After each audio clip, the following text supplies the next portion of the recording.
உங்களுடைய இந்த பொன்னான நேரத்துக்காக நன்றி. நம்ம இன்றைக்கி பார்க்க போகிறது ஒரு சூப்பரான வெரைட்டி ரைஸ் ரெசிபி தான் பார்க்க போகிறோம். பேபிகார்னை வச்சு செய்யக்கூடிய பேபிகார்ன் ரைஸ் தான் பார்க்க போகிறோம். வாங்க எப்படி செய்கிறதுன்னு பார்க்கலாம்.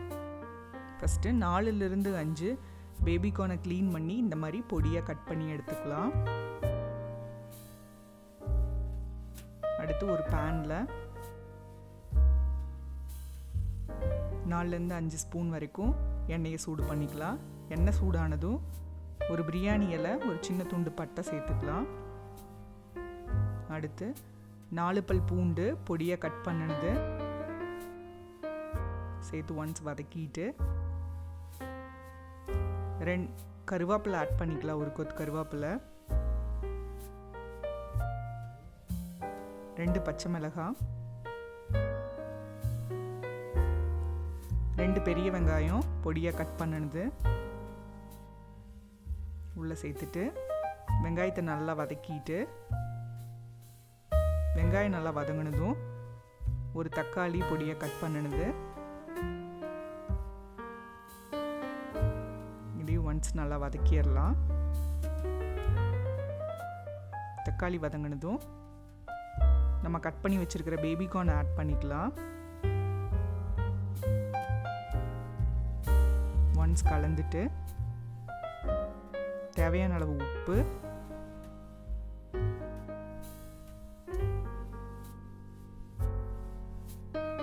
அரை ஸ்பூன் மஞ்சத்தூள்,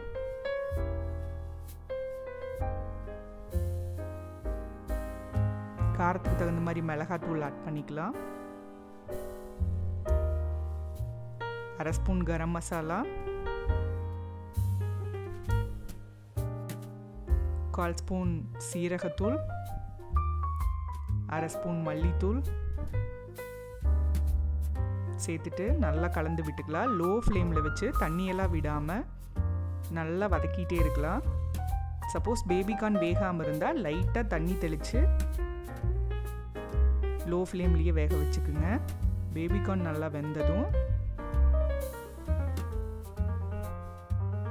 நம்ம ஒயிட் ரைஸை உள்ளே சேர்த்து நல்லா கலந்துக்கலாம். இப்போ பார்த்தீங்கன்னா நம்மளோட பேபிகார்ன் ரைஸ் ரெடி ஆயிடுச்சு. நீங்களும் வீட்டில் ட்ரை பண்ணி பாருங்கள்.